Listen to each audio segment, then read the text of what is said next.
So what's going to happen today in the markets in regards to the Ukraine-Russia crisis and the sanction that we've put on them from the West?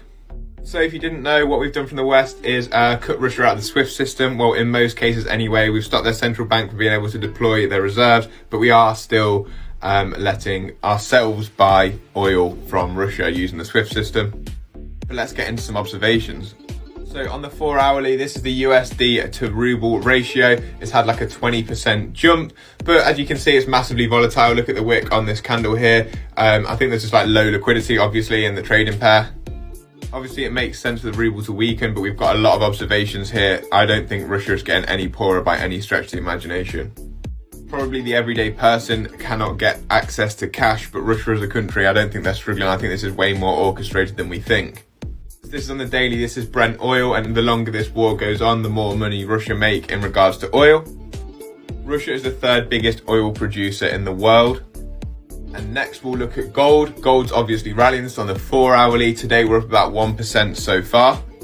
Yes, it was massively volatile on the day of the invasion. No one really knows where to put their money. Do they want to keep it in cash? Do they want to store it in a safe haven like gold? But again, this plays into Russia's hands, being the 5th largest gold holder in the world with around 2,400 tons, weighing in at around $630 billion. So just a 1% increase in that is $6.3 billion. So although the war and the equipment is costing Russia a lot in terms of value, it's just a drop in the ocean in comparison to what they're making on both oil and gold. Then I was also looking at the DXY and the daily, it's like the dollar strength. It is rallying a little bit today, up like 0.38%. Because I honestly don't know what to expect from these markets.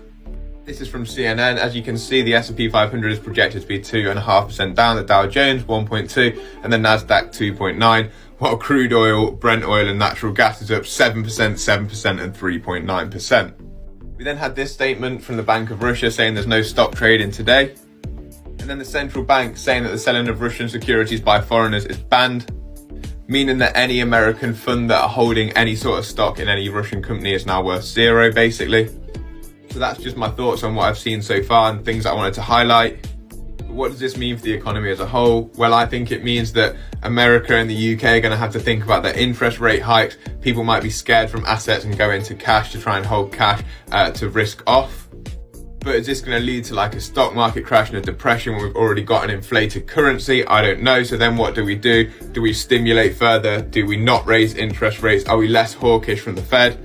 Then that would increase inflation for the everyday person, also increase asset prices. People would not want cash as much. We're already at 8% inflation in the US. I can see a crypto run as a hedge and a transportable store of value.